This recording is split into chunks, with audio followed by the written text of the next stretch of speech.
यन्ताणं नमो सिद्धाणं नमो आर्याणं नमो वज्रायणं नमो लोहे सव्वसाहुणं मङ्गलं भगवान् वीरो मङ्गलं गौतमो गणी मङ्गलं कुन्दकुन्दार्यो जैनधर्मोऽस्तु मङ्गलम् ओंकारबिन्दुसंयुक्तं नित्यं जायन्ति योगिनः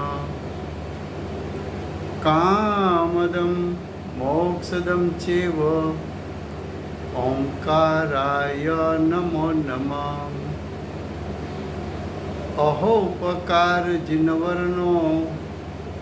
कुंदनो ध्वनि दिव्यनो जीन कुंद ध्वनियाप्या अहो आ गुरु काननो तुझ ज्ञान ध्यान नो रंग अमया दर्श रहो हो शिव पद तक तुझ संग माता हाथ ग्रहो।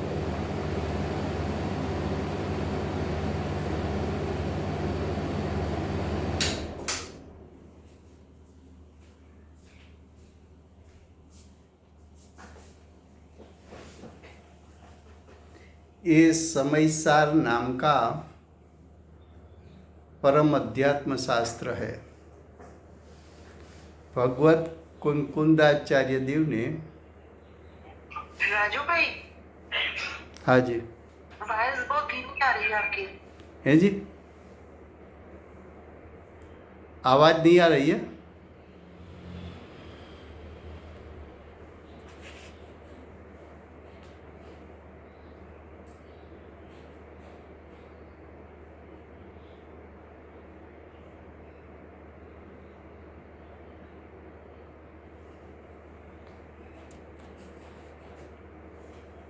ये समयसार नाम का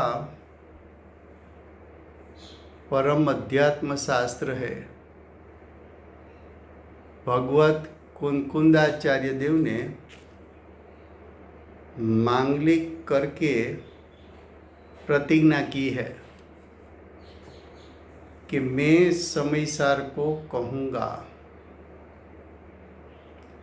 समयसार का अर्थ है आत्मा का त्रिकाल परिपूर्ण शुद्ध स्वभाव। आचार्य भगवान आत्मा के त्रिकाल शुद्ध स्वभाव का ध्यान करा के सम्यक दर्शन की प्राप्ति कराना चाहते हैं।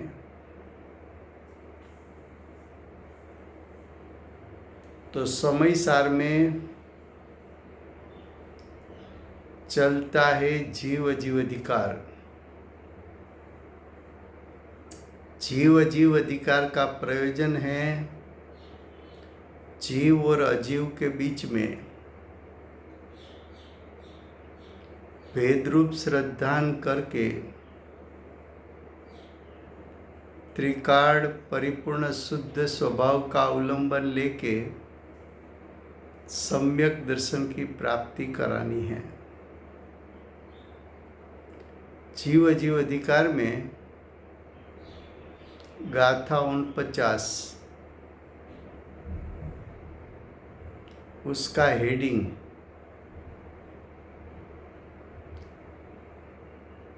अब शिष्य प्रश्न करता है कि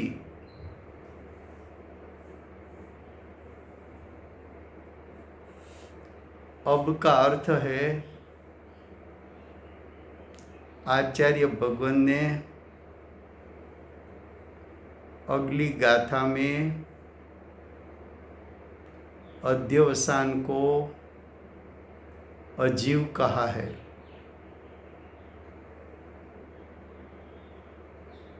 और अध्यवसान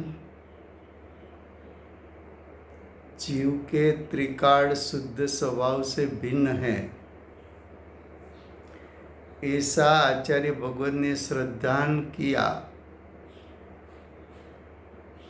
ऐसा आचार्य भगवत ने श्रद्धान करवाया और शिष्य ने वो बात ग्रहण भी कर ली।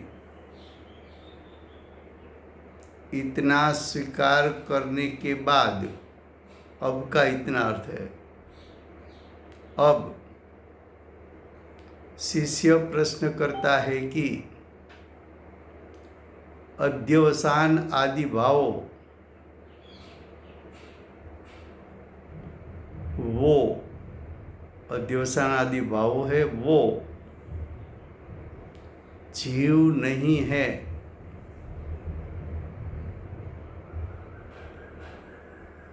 तब वो एक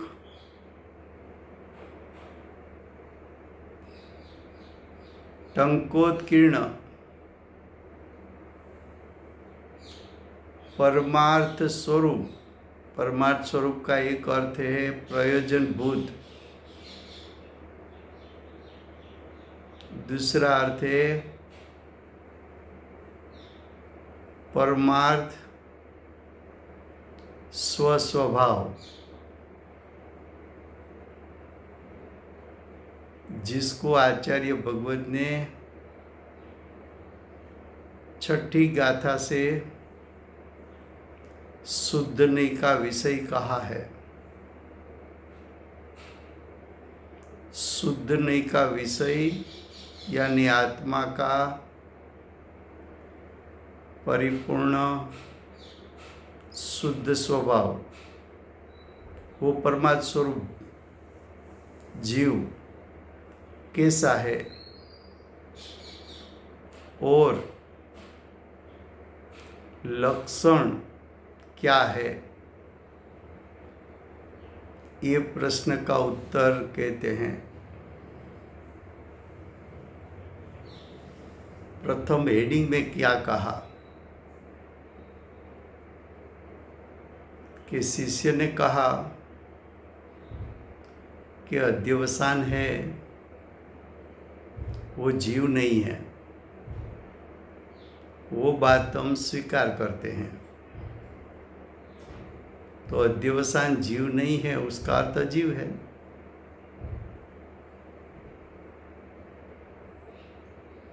तो अब शिष्य ने प्रश्न किया कि अजीव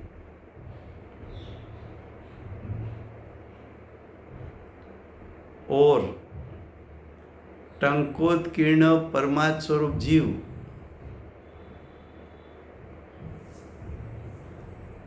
दोनों कैसे हैं, दोनों का लक्षण क्या है। अगर एक अजीव है और दूसरा जीव है तो दोनों का लक्षण भी भिन्न भिन्न होना चाहिए।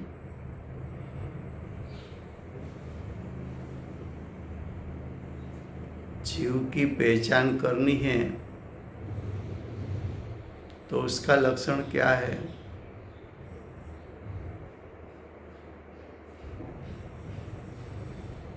अजीव की पहचान करनी है तो उसका लक्षण क्या है। अगर हम दोनों का लक्षण उसका यथार्थ श्रद्धान ज्ञान हो तो हम जीव अजीव दोनों के बीच में भेद रूप श्रद्धान कर सकते हैं। तो गाथा का प्रयोजन जीव का लक्षण बताना है, अजीव का लक्षण बताना है।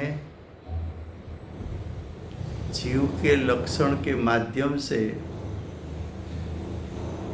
जीव का परिचय करना है, अजीव के लक्षण के माध्यम से अजीव का परिचय कराना है। दोनों को जीव अजीव दोनों को उसके लक्षण द्वारा जानकर दोनों के बीच में भेदरूप श्रद्धा और ज्ञान करने से जीव को सम्यक दर्शन ज्ञान चारित्र यानी मोक्ष मार्ग प्रकट होता है। फिर से गुजराती में। राजू भाई, हाँ जी। वॉइस बहुत स्लो आ रही है आपकी। अच्छा, दूसरे को आवाज ठीक आ रही है?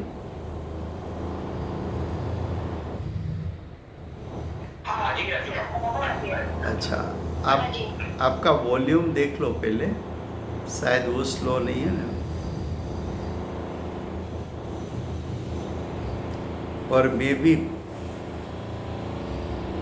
देख लेता हूँ। फरीवार गुजरातीમાં આ સમયસાર નામનું પરમ અધ્યાત્મ શાસ્ત્ર છે। ભગવત કુંકુંદાચાર્ય દેવે માંગલિક કરી અને પ્રતિજ્ઞા કરી છે।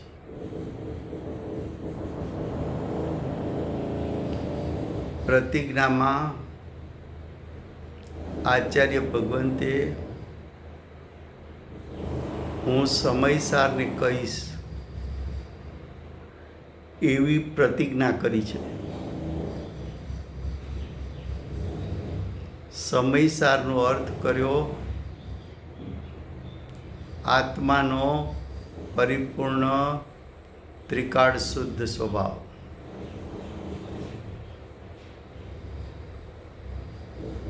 આત્માનો પરિપૂર્ણ ત્રિકાળ શુદ્ધ સ્વભાવ એનું શ્રદ્ધાન જ્ઞાન કરવાથી સમ્યક દર્શન, સમ્યક જ્ઞાન, સમ્યક ચારિત્ર પ્રગટ થાય છે। તો સમ્યક દર્શન, સમ્યક જ્ઞાન, સમ્યક ચારિત્ર પ્રગટ કરવું હોય તો આત્માના પરિપૂર્ણ ત્રિકાળ શુદ્ધ સ્વભાવનો પરિચય કરે, એનું જ્ઞાન કરે, એના ઉપર દ્રષ્ટિ દે, એના ઉપર જ્ઞાન ઉપયોગ વીંટળાઈ જાય, એમાં સ્થિરતા કરે તો સમ્યક દર્શન જ્ઞાન ચારિત્ર પ્રગટે છે। અધિકાર ચાલે છે જીવ અજીવ।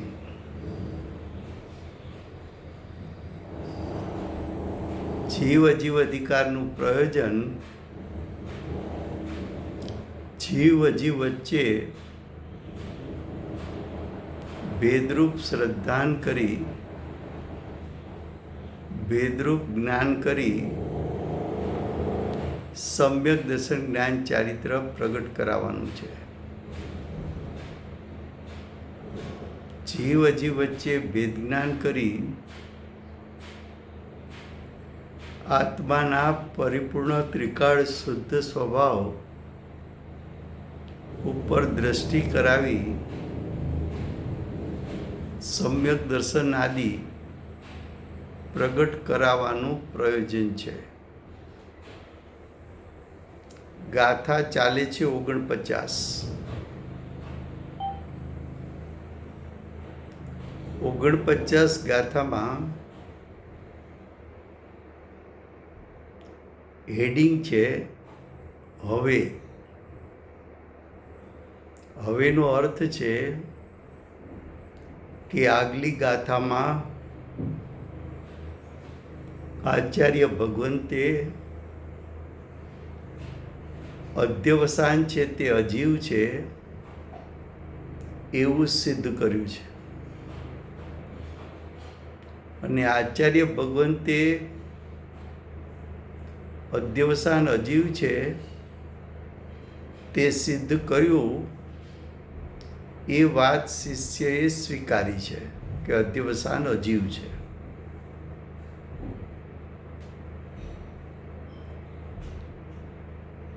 હવે શિષ્ય પ્રશ્ન કરે છે, આટલું સ્વીકાર્યા પછી પ્રશ્ન કરે છે કે આચાર્ય ભગવાન, આપે અધ્યવસાનને અજીવ કહ્યું, એ અમને યથાર્થપણે સમજાય છે.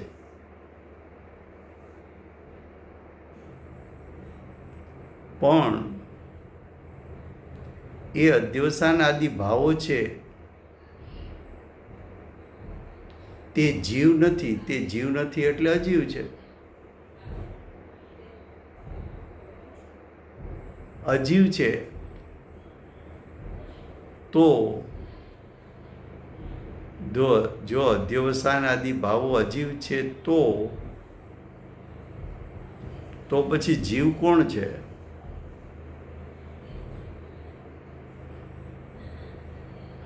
એવું પૂછવા માટે કહે છે કે તો એટલે અધ્યવસાન આદિ ભાવો અજીવ છે તો તે એક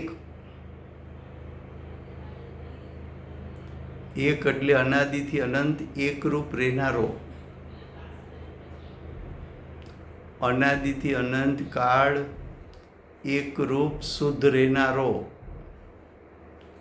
ટંકોત્કીર્ણ,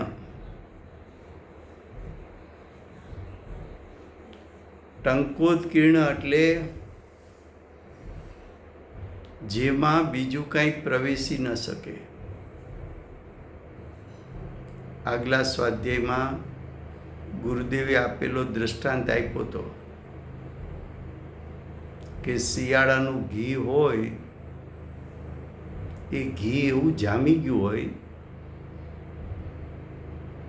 કે તાવીથાથી ઘી કાઢવા જાય તો તાવીથો અંદર પ્રવેશે નહીં, તાવીથો વળી જાય. એમ આ ટંકોત્કીર્ણ ત્રિકાળ શુદ્ધાત્મા છે, એમાં અધ્યવસાન પ્રવેશી ન શકે, વિભાવ વિકાર પ્રવેશી ન શકે, એમાં પર્યાય પ્રવેશી ન શકે. એ તો ત્રણેય કાળ એકરૂપ એકરૂપ એકરૂપ એકરૂપ એકરૂપ, ત્રણેય કાળ ધ્રુવ ધ્રુવ ધ્રુવ ધ્રુવ ધ્રુવ ધ્રુવ ઉત્પાદયથી રહિત,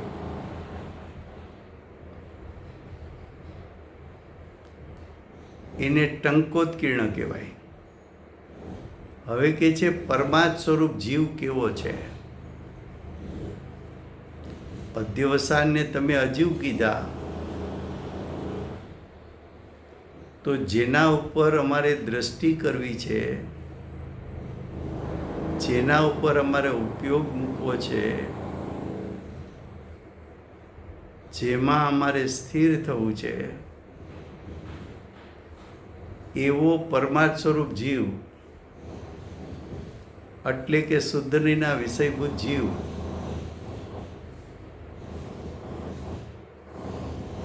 શુદ્ધનો વિષય તો આત્માનો ટંકોત્કીર્ણ પરિપૂર્ણ શુદ્ધ સ્વભાવ કીધો. એ જીવ કેવો છે? તેનું લક્ષણ શું છે?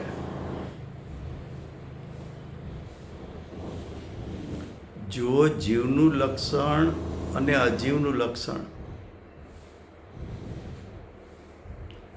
બંનેનું લક્ષણ જાણે તો જીવ અજીવ વચ્ચે ભેદરૂપ શ્રદ્ધા, ભેદરૂપ જ્ઞાન કરી શકાય. જીવને જીવના લક્ષણથી ઓળખી શકાય, અજીવને અજીવના લક્ષણથી ઓળખી શકાય.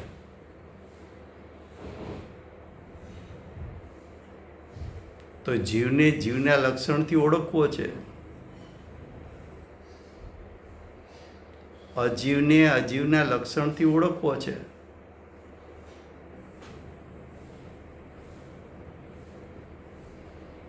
શું કામ ઓળખવો છે?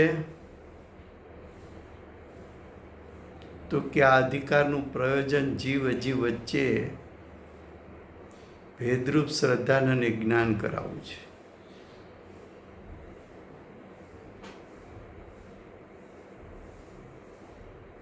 ખ્યાલ આવે છે? પ્રયોજન વગરનો અભ્યાસ ન કરવો. પ્રયોજન વગરનો એટલે વાંચી જાય પણ શું કામ વાંચીએ છીએ એ ખબર નથી. ગુરુદેવને સમયસાર બહુ ગમતું એટલે આપણે પણ સમયસાર વાંચીએ. પણ ગુરુદેવને સમયસાર ગમતું તું શું કામ? કે આ સમયસારમાં એવું શું છે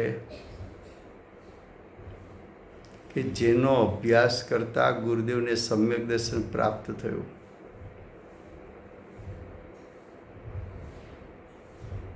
અથવા ગુરુદેવે આ સમયસારનો અભ્યાસ કઈ રીતે કર્યો કે એમને સમ્યક દર્શન પ્રાપ્ત થયું.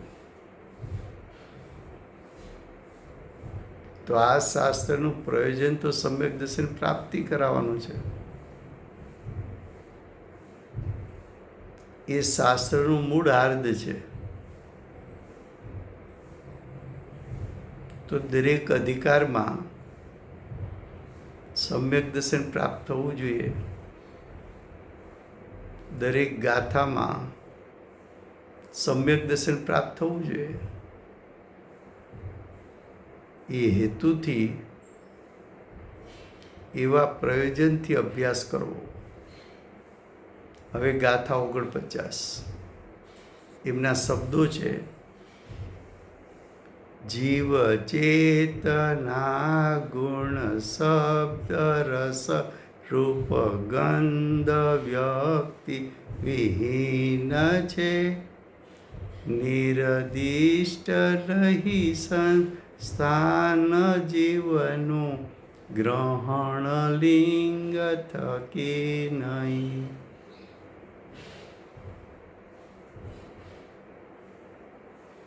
શું કહે છે? જીવનું લક્ષણ ચેતના ગુણ છે.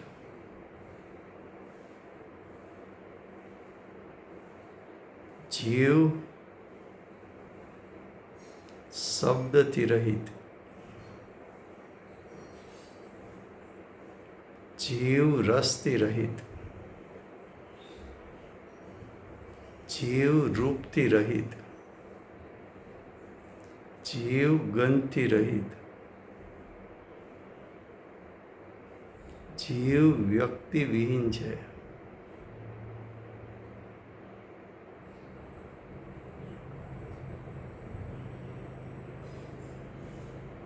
જો ગાથાર્થ.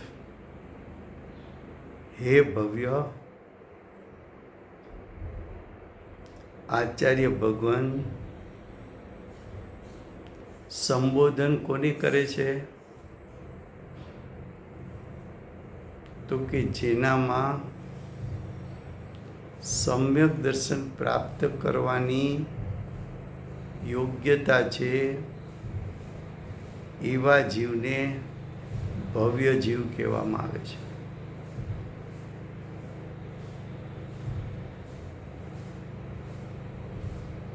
ભવ્ય કોને કહેવાય? તો કે જીવ બે પ્રકારના, ભવી અને અભવી. ભવી એટલે ભવ્ય. ભવ્ય એટલે જેનામાં સમ્યક દર્શન જ્ઞાન ચારિત્ર પ્રગટ કરવાની લાયકાત છે.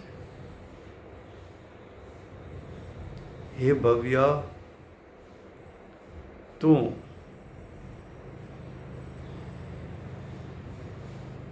જીવને રસ રહિત, આમ કેમ કીધું?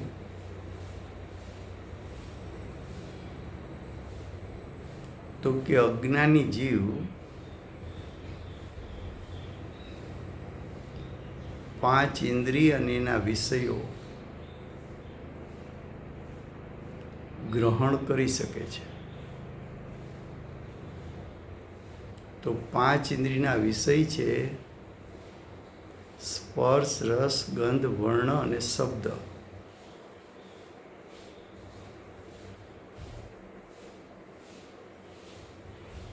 સ્પર્શ, રસ, ગંધ, વર્ણ અને શબ્દ છે રૂપી, છે સ્થૂળ. પંચેન્દ્રિય સંગની જીવ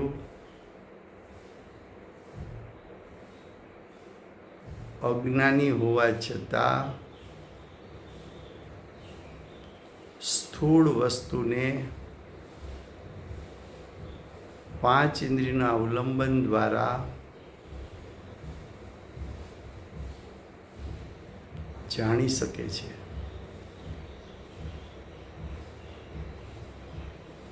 તો સ્પર્શ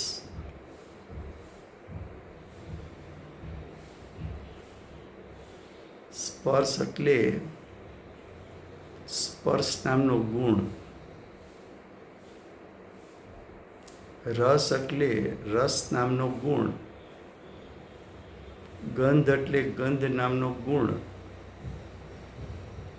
વર્ણ એટલે વર્ણ નામનો ગુણ. શબ્દ એટલે ભાષા વર્ગના સ્કંધો.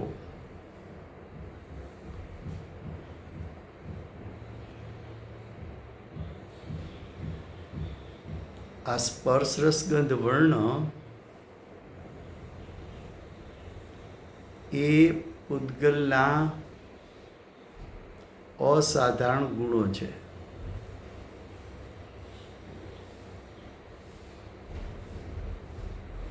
અહીંથી વાત કેમ શરૂ કરી?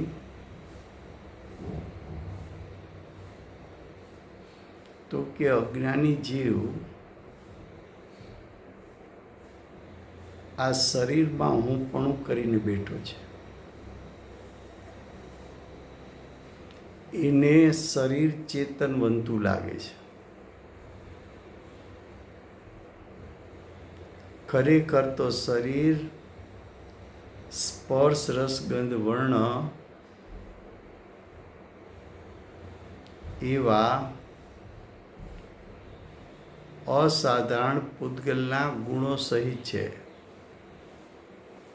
માટે શરીર તો ખરેખર પૂતગલ છે, અજીવ છે, અચેતન છે. પણ આ શરીર અજ્ઞાનીને ચેતનવંતું લાગે છે. શરીર છે અજીવ. અજીવને જીવ માને તો મિથ્યાત્વનો મોટો દોષ આવે છે. અને મિથ્યાત્વ અનંત સંસારનું કારણ છે.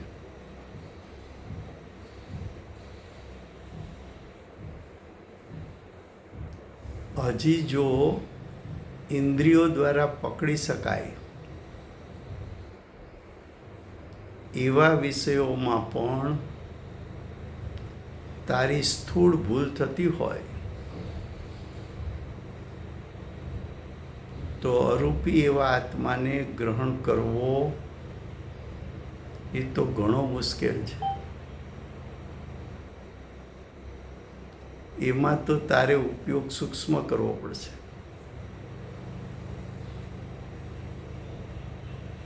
ક્યાં કહા ફિર સે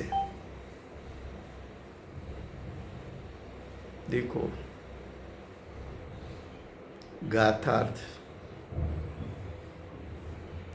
हे भव्य,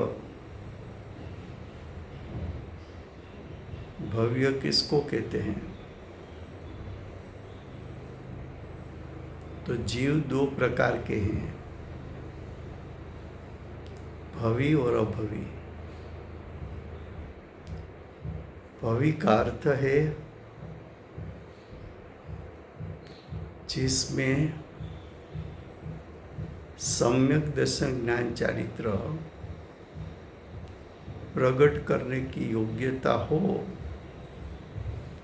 ऐसे जीव को भव्य जीव कहते हैं, भवि जीव कहते हैं। कुछ जीव ऐसे हैं उसकी संख्या अल्प है,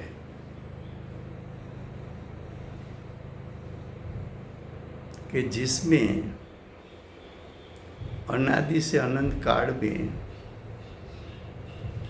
कभी भी वो सम्यक दर्शन प्राप्त नहीं कर सकते। ऐसे जीव को अभवी जीव कहने में आता है।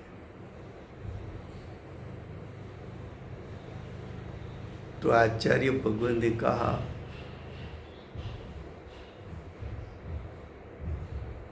कि तेरे में तो सम्यक दर्शन ज्ञान चारित्र प्रकट करने की लायकात है, फिर भी प्रकट नहीं करता है, वो तो आश्चर्य की बात है।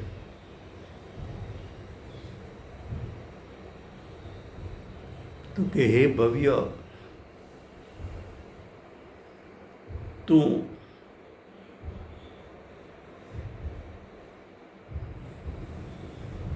भवि जीव है, फिर भी जीव को रस रहित, रस रहित यानी रस गुण रहित, रूप रहित यानी वर्ण गुण रहित, गंध रहित यानी गंध गुण रहित,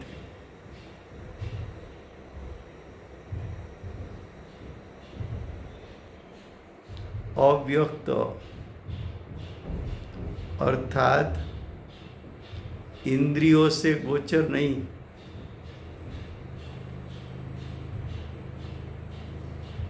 इंद्रियों से गोचर नहीं उसका अर्थ कि जिसको यानी जीव को इंद्रिय ज्ञान के द्वारा तू जान नहीं सकता। जीव को जानना है तो अतीन्द्रिय ज्ञान चाहिए।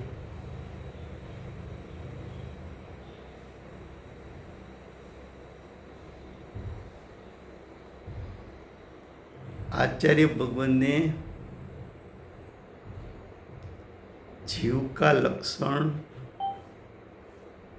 नास्ति से बताया कि जीव में स्पर्श नाम का गुण नहीं है,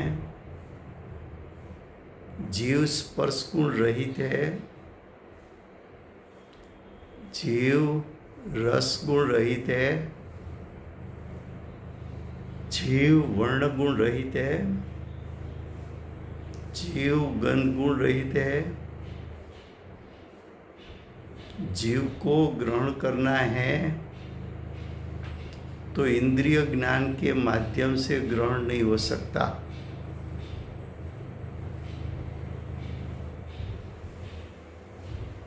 ऐसी बात क्यों बताई? तो जीव अजीव का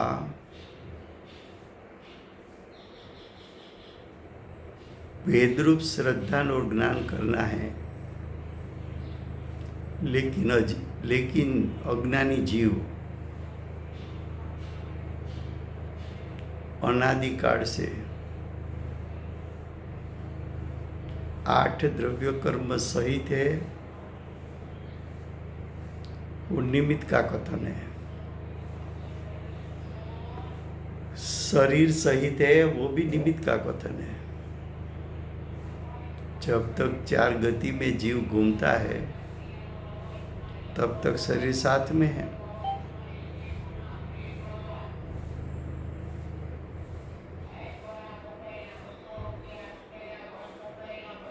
देखो,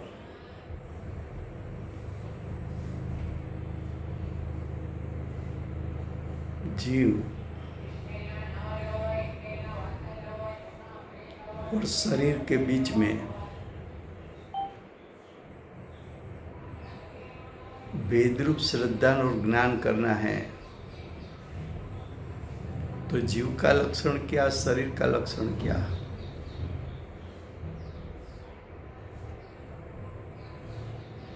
तो शरीर स्पर्श रस गंध वर्ण वाला है। शरीर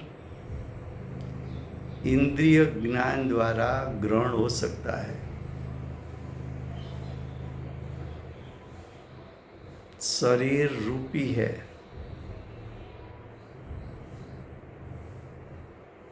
लेकिन अज्ञानी जीव शरीर को चेतन बनता मानता है, शरीर को चेतना गुण सहित मानता है।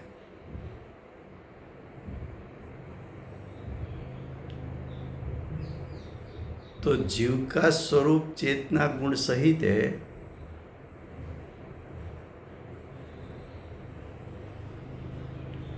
उसके स्थान पर शरीर को चेतन बनता मानना, तो दोनों तत्व की भूल है। जीव तत्व का यथार्थ श्रद्धा ज्ञान नहीं है, शरीर यानी अजीव प्रतिपण यथार्थ श्रद्धा और ज्ञान नहीं है।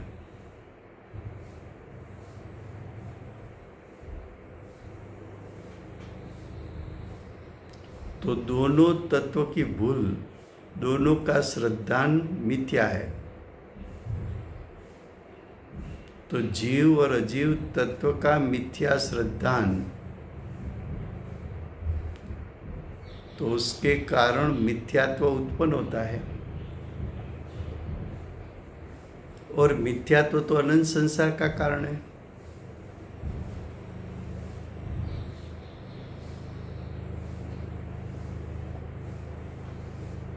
टीकाकार आचार्य अमृतचंद्राचार्य देव जब नीचे टीका दर्शाएंगे, तब जीव रस गुण रहित है, उसके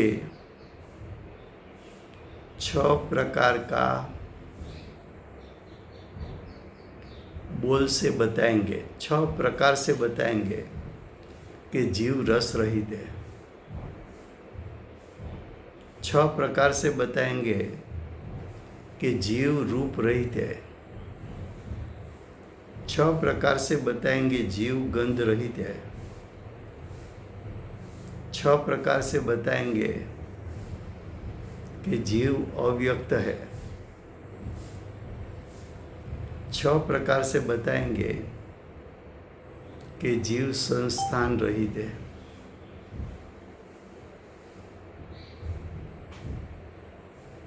अलिंग ग्रहण का बोल, उसका गुरुदेव के प्रवचन बहुत प्रसिद्ध है, लेकिन अलिंग ग्रहण के बारे में गुरुदेव ने जो बताया,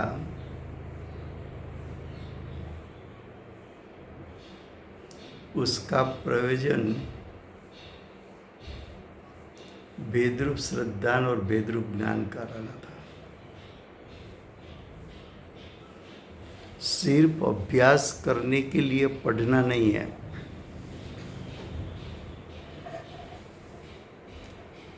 सम्यक दर्शन की प्राप्ति करने के लिए पढ़ना है।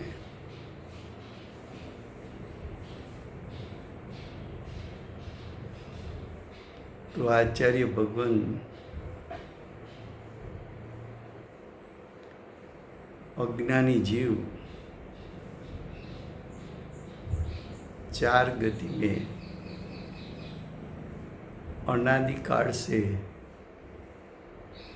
शरीर सहित है।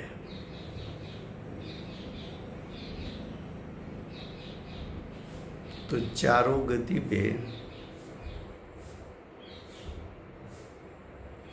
जो शरीर मिला वो तो स्पर्श रस गंध वर्ण वाला है, और स्पर्श रस गंध वर्ण तो पुद्गल का लक्षण है, अजीव का लक्षण है। जीव का लक्षण तो चेतना गुण है, ज्ञान दर्शन गुण है। जीव तो ज्ञान दर्शनमय है। तो जीव का लक्षण ज्ञान दर्शनमयपणा, अजीव यानी शरीर का लक्षण स्पर्श रसगंध वर्णपणा, पुद्गल का लक्षण रूपीपणा। तो जीव की सत्ता और अजीव की सत्ता,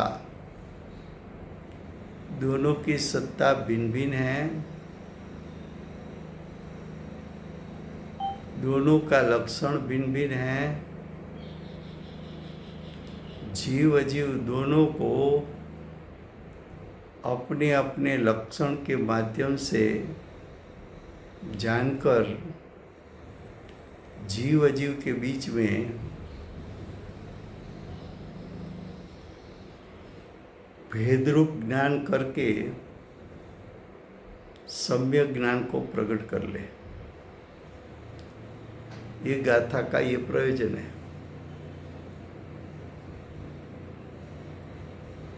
देखो फिर से गाथार्थ। हे भव्य, तू जीवने रस रहित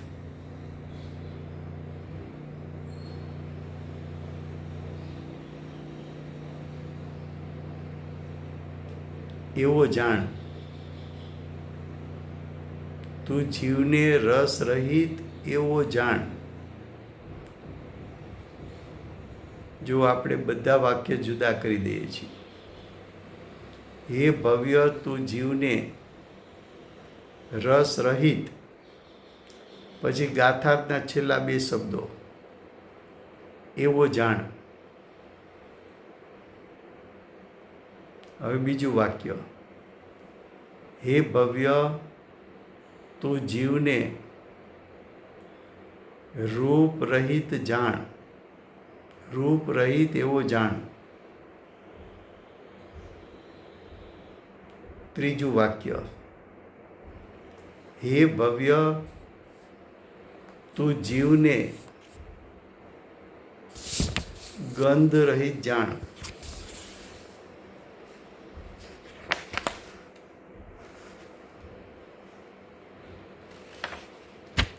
पछी के छे, हे भव्य, तू जीवने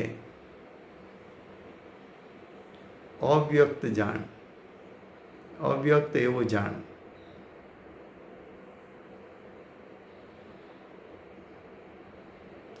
पछी के छे, हे भव्य, तू जीवने इंद्रिय गोचर नथी एवो जान।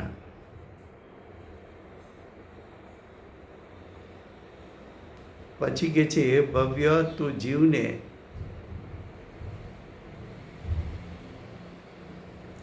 शब्द रहित एवो जान।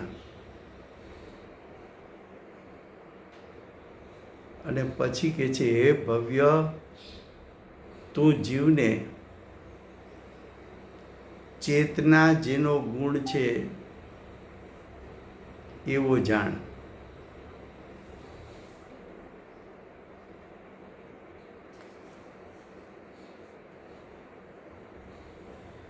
क्या कहा? फिर से हिंदी में, हे भव्य, तू जीव को रस रहित है ऐसा जान।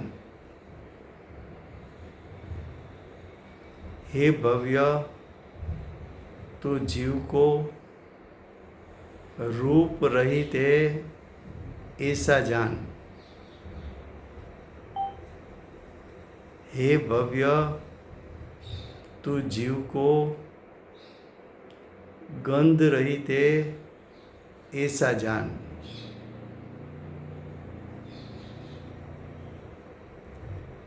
हे भव्य, तू जीव को इंद्रिय से गोचर नहीं है ऐसा जान। हे भव्य, तू जीव को शब्द रहित है ऐसा जान। हे भव्य, तू जीव को अव्यक्त है ऐसा जान।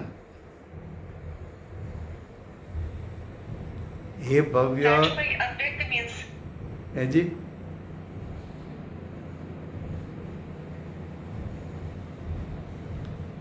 फिर से पहले एक बात कर दे, फिर से लेंगे।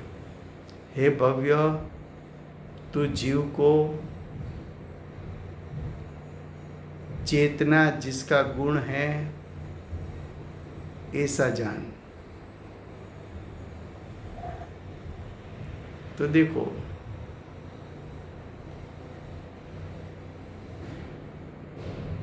नास्ति से जीव का लक्षण बताया पहले, बाद में अस्थि से भी बताया। नास्ति से क्यों बताया? तो कि अज्ञानी जीव शरीर के साथ संसार अवस्था में जब उभय बंध को प्राप्त है तब अज्ञानी को जीव शरीर ऐसा दो पदार्थ है ऐसा भी श्रद्धा और ज्ञान नहीं है। और किसी ने सुना हो कि जीव शरीर भिन्न पदार्थ है, फिर भी अज्ञानी जीव शरीर को चेतनवंत मानता है।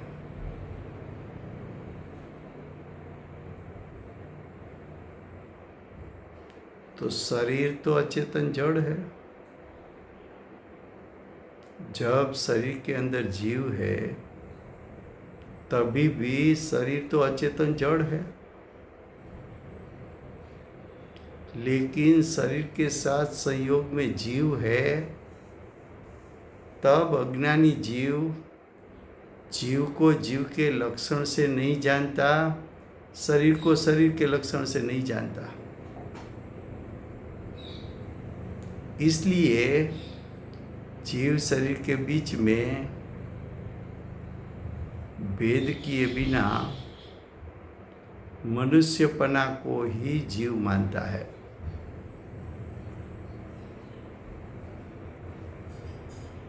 अब ज्ञानी ने कहा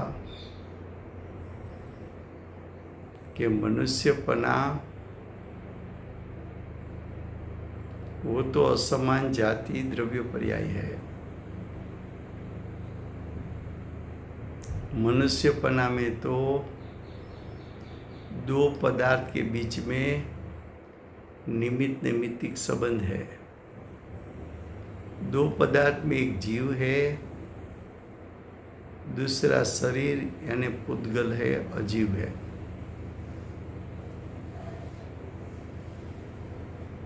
जब तू उभय बंध को प्राप्त है तब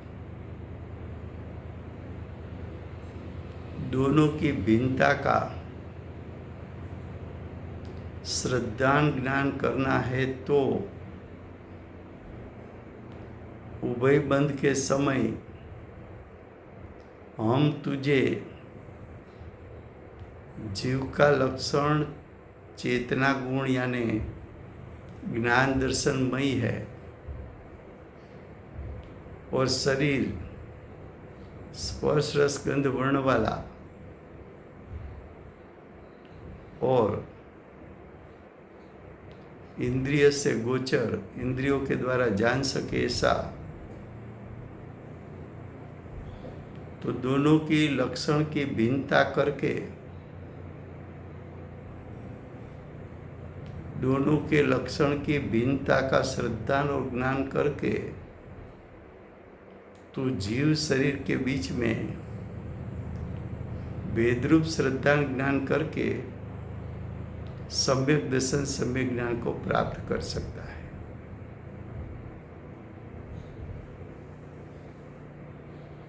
ख्याल में आता है? शांति से सोचे तो मालूम पड़ता है।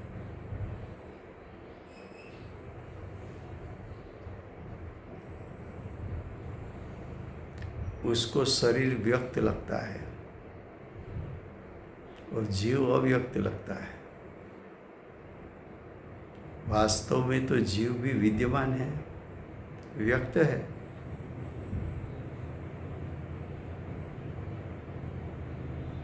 लेकिन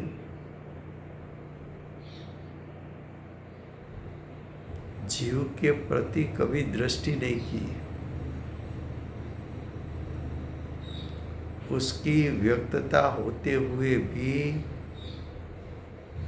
उसकी व्यक्तता का लक्ष्य नहीं किया। देखो, किसी के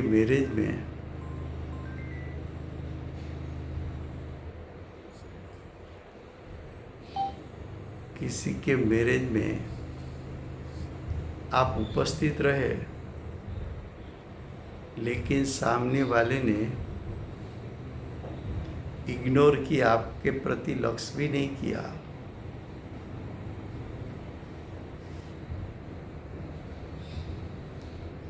तो आपको बुरा लगता है। लेकिन हमने तो अनादि से आज तक स्वयं की विद्यमानता होने पर भी स्वयं का लक्ष्य नहीं किया।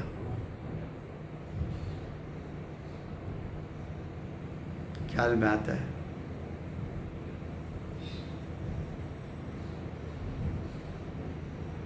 तो आचार्य भगवान स्वयं की पहचान कराना चाहते हैं। स्वयं यानी जीव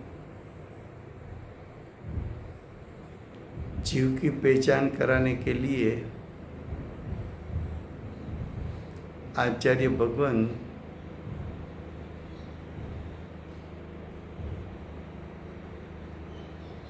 स्वयं का लक्षण दिखाते हैं।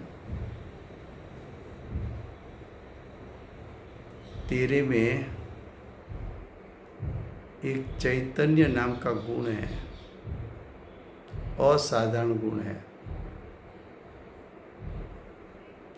दूसरे द्रव्य में ऐसा चैतन्य नाम का गुण नहीं है। चैतन्य का अर्थ है तेरे में ज्ञान दर्शन नाम का गुण है। ज्ञान दर्शन गुण त्रिकाल अनादि अनंत है और प्रति समय उसका परिणमन जानना देखना होता है, और जानना तेरे वेदन में भी आता है।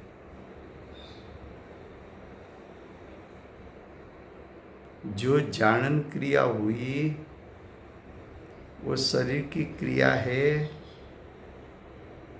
कि आत्मा की क्रिया है।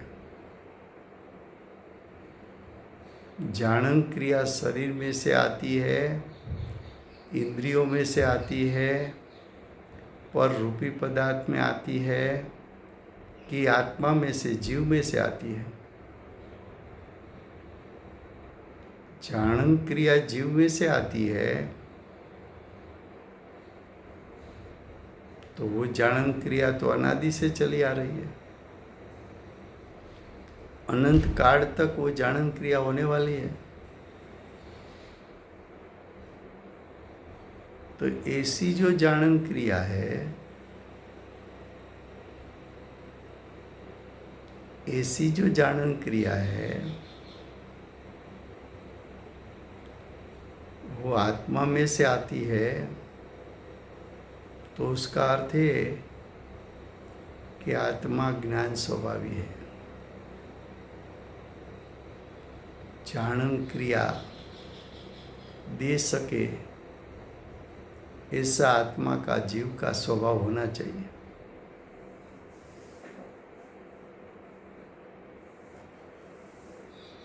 तो जानन क्रिया, ये शरीर है, ऐसी जानन क्रिया, ये शरीर स्पर्श रस गंध वर्ण वाला है, ऐसी जानन क्रिया आई कहाँ से? शरीर में से आई कि जीव में से?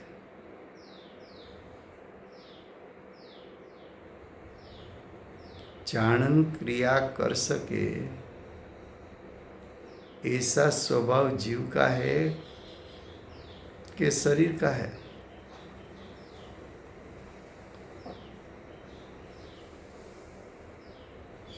जब जीव और शरीर भिन्न हुए,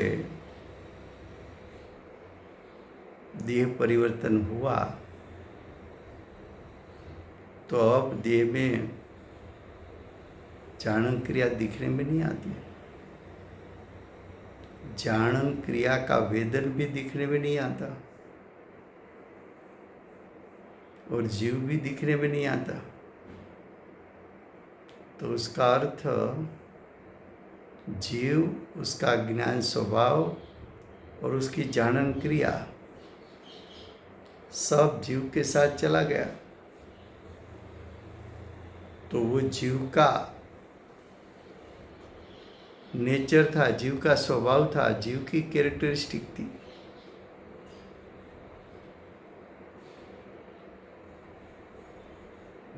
आत्मा में गुण तो अनंत है, सामान्य गुण भी अनंत, विशेष गुण भी अनंत, असाधारण गुण भी अनंत। लेकिन वो अनंत गुण में से आचार्य भगवान ने जीव का ऐसा लक्षण बताया कि आत्मा अरूपी होते हुए भी, उसके गुण अरूपी होते हुए भी ज्ञान वेदन में आता है और ज्ञान स्वपर के बीच में वेदरूप श्रद्धा और ज्ञान कर सकता है। तो वेदरूप ज्ञान कर सके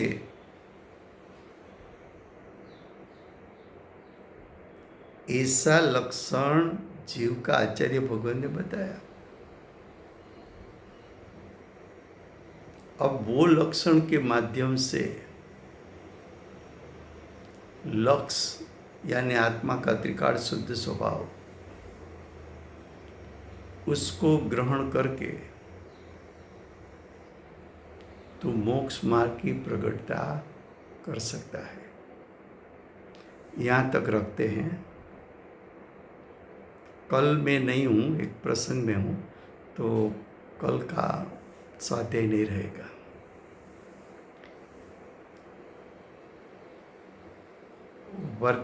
वर्तमान 24 आखिरी तीर्थंकर बाल ब्रह्मचारी श्री महावीर भगवाननी जय हो।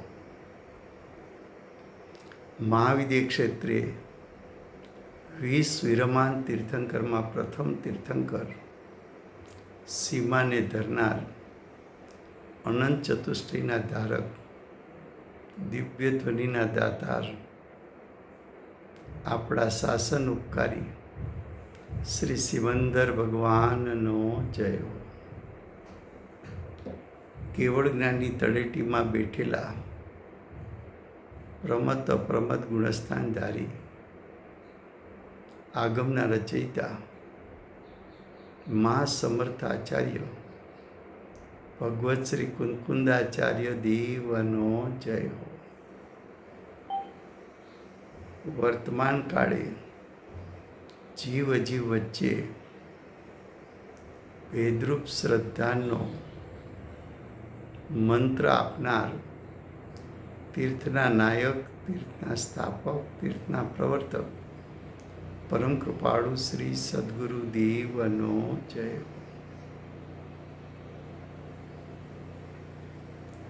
પૂજ્ય ગુરુદેવના શિષ્યોમાં શિરોમણી, સમ્યક દર્શન વિભૂષિત, જાતિ સ્મરણ જ્ઞાન વિભૂષિત પ્રસમ મૂર્તિ ભગવતી માતનો જય હો. સમ્યક દર્શનની પ્રાપ્તિના નિમિત્તરૂપ અષ્ટજિન્વાણી માતનો જય હો. પૂજ્ય ગુરુદેવ અને માતાજીની સાધના ભૂમિ સુવર્ણપુરી ધામનો જય હો. સુવર્ણપુરી ધામમાં પધારનાર જંબુદીપસ્ય સર્વે જિનેન્દ્ર ભગવાનનો જય હો. સુવર્ણપુરીમાં બિરાજમાન 24 તીર્થંકર પૂર્વે મોક્ષે જનાર શ્રી બાહુબલી ભગવાનનો જય હો. વર્તમાન ગુરુ અને ધાતુકી વિદેશ ક્ષેત્રના ભાવિ તીર્થંકર શ્રી સૂર્યકીર્તિ ભગવાનનો જય હો. સૂર્યકીર્તિ ભગવાનના સમોસરના મુખ્ય ગણધર દેવેન્દ્ર કીર્તિનાથ ભગવાનનો જય હો. પરમ દિગંબર જૈન ધર્મનો જય હો.